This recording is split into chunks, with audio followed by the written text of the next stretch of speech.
Hello Aries, welcome to Guruma Hindi tarot. और ये reading है 29 ऑफ मार्च से लेके 4 ऑफ अप्रैल तक की। तो चलिए देखते हैं आपके लिए क्या मैसेजेस है इस वीक में और आप क्या एक्सपेक्ट कर सकते हैं लव में। Messages for Aries.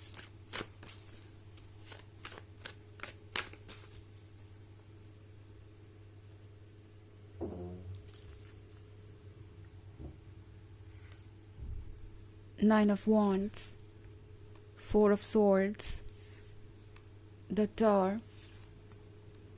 the Hermit, and the King of Swords. Okay. So हमारे पास है the Hermit. I think Aries कोई बिल्कुल भी रेडी नहीं है जो हो रहा है उसको देखने के लिए। I don't know क्या हो रहा है बिकॉज द टावर के साथ लगता है जैसे कि इस पर्सन को ये फील हो रहा है कि आउट ऑफ नो वेयर सब कुछ बदल गया, आप भी बदल गए, और ये पर्सन जो चेंजेस आपके अंदर देख रहा है वो इन्हें बहुत डरा रहे हैं। ओके, बिकॉज वो चेंजेस इन्हें ये सिखा रहे हैं कि इनफैक्ट ये बता रहे हैं कि जब से आप अकेले हैं तब से आप ज़्यादा कंफर्टेबल हो गए हैं, तब से आप ज़्यादा खुद से प्यार करने लगे हैं, तब से आप ज़्यादा खुद पे फोकस हो गए हैं। बिकॉज 4 ऑफ सोर्ड्स के साथ एरीज, इस पर्सन को लगा था कि ये अकेलापन आपको उनकी तरफ खींच के लाएगा। आप इस 4 ऑफ सोर्ड्स से डील नहीं कर पाएंगे और ज़रूर उन्हें मौका मिलेगा आपके क्लोज आने का।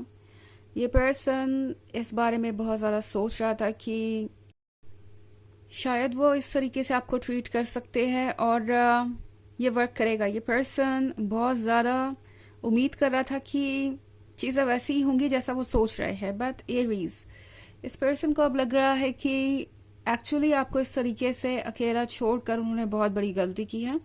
जब आपको उनकी ज़रूरत थी तब उन्होंने आपको अकेला छोड़ दिया और अब आप अपने चैलेंजेस से डील करने में बिल्कुल कैपेबल हैं। आप ऑलरेडी थोड़ा हील कर चुके हैं और हील करते भी जा रहे हैं। 4 ऑफ सोर्ड्स का मतलब है एरीज की ये अकेलापन आपको सब कुछ समझने का मौका दे रहा है जब आप कट ऑफ है सारी दुनिया से।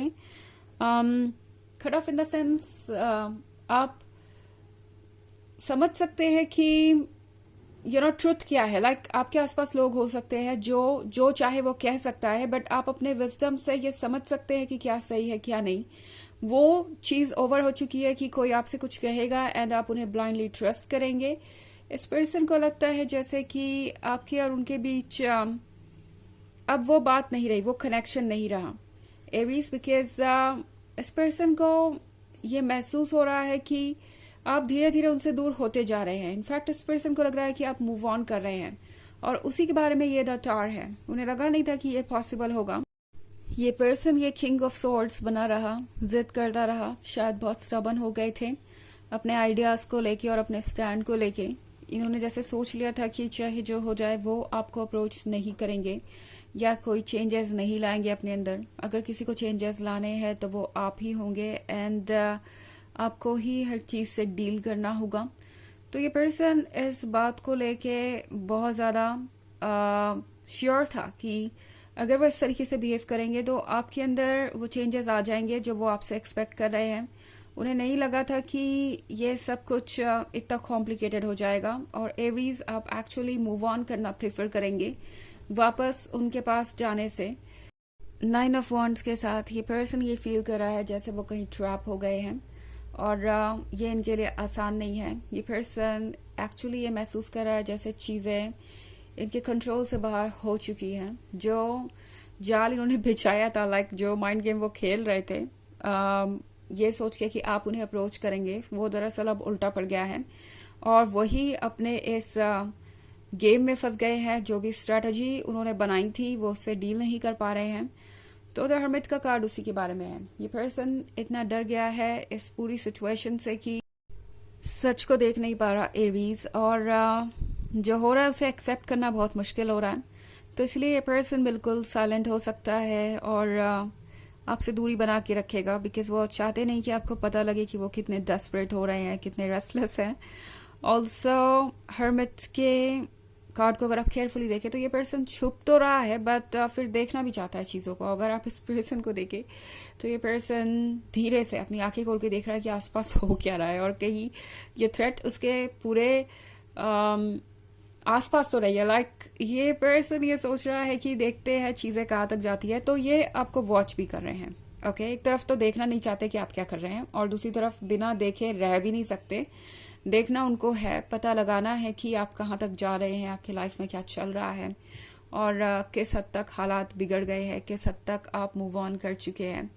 सो यहाँ मैं बहुत कुछ इंटरेस्टिंग देख रही हूँ। ओके, हालांकि ये एक जर्नल रीडिंग है तो ये सबसे रेजोनेट नहीं करेगी। एनर्जी रिवर्स हो सकती है अगर आप क्रॉस वॉचर है। इसके अलावा अगर आप पिछले वीक की रीडिंग या ईयरली रीडिंग देखना चाहें 2024 के फर्स्ट क्वार्टर की, तो उसका भी लिंक आपको डिस्क्रिप्शन बॉक्स में मिल जाएगा हमेशा की तरह। चलिए आगे बढ़ते हैं और देखते हैं और क्या मैसेजेस है आपके लिए एरीज।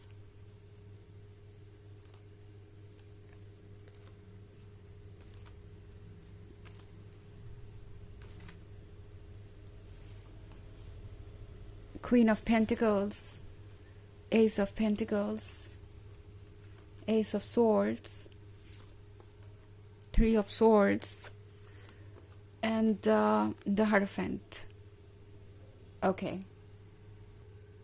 तो मैं Ace of Swords देख रही हूँ जो एरीज आपको बहुत परेशान कर रहा है।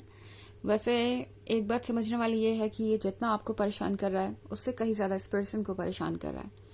हाँ, हो सकता है कि इस पर्सन ने कुछ चीज़ें चूज की और खुद ही इन्होंने डिसीजन लिया हो कि ये रिलेशनशिप नहीं वर्क कर सकता और आपको दूर हो जाना चाहिए। बट ये जो कुछ भी है ये इन्हें ज़्यादा तकलीफ दे रहा है। थ्री ऑफ सोर्ड्स के साथ ये पर्सन तो एक्सेप्ट ही नहीं कर पा रहा जो आसपास हो रहा है। ये पर्सन अभी भी इस सेपरेशन को सीरियसली नहीं ले रहा। तो ये सिर्फ यही मानना चाहते हैं फिलहाल कि वो जो भी देख रहे हैं वो सिर्फ एक सपना है, सिर्फ एक झूठ है, जल्दी ही ओवर हो जाएगा। एंड फिर उनका ये एस ऑफ पेंटिकल्स उन्हें वापस मिल जाएगा।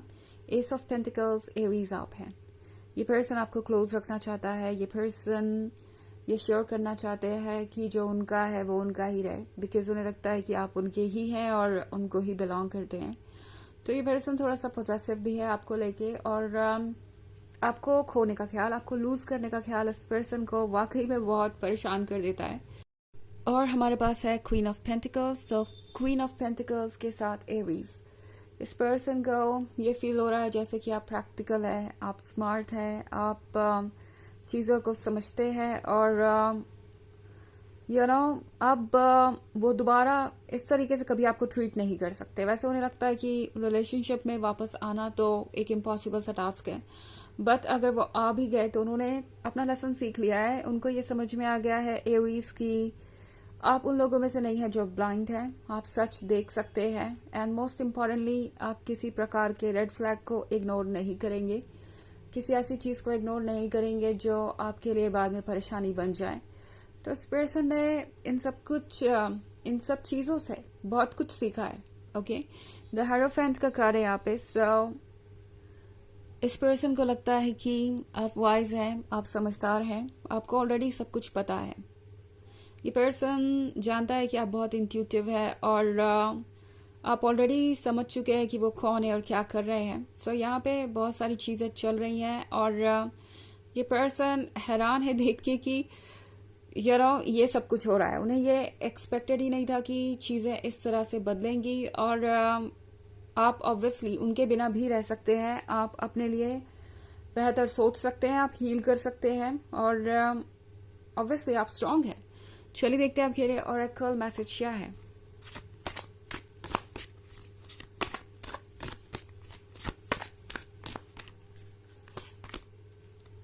Spirit of the south. तो ये कार्ड आपसे कह रहा है कि फिलहाल आपके अंदर जो फायर है उस फायर से खुद को वो स्ट्रेंथ दीजिए जो आपके लिए जरूरी है। एंड एरीज, टैरो आपको याद दिला रहा है कि क्या आप भूल गए हैं कि आप कितने फियर्स हैं, आप कितने स्ट्रांग हैं और आपके अंदर कितनी फायर है। इस फायर को होल्ड कीजिए, और आपको किसी और की ज़रूरत नहीं है, आप खुद को हील कर सकते हैं। सो इस फायर की ज़रूरत ना सिर्फ आपको है, इस पर्सन को भी है, तो इसीलिए ये पर्सन ऐसे फील कर रहा है। हालांकि इतनी जल्दी चीज़ें चेंज होते हुए तो मुझे नहीं दिखाई दे रही, बट चेंज होंगी. ओके, सो ये है रीडिंग इस वीक की. आई होप आपको अच्छी लगी होगी. Thanks for watching. Till next video. Bye.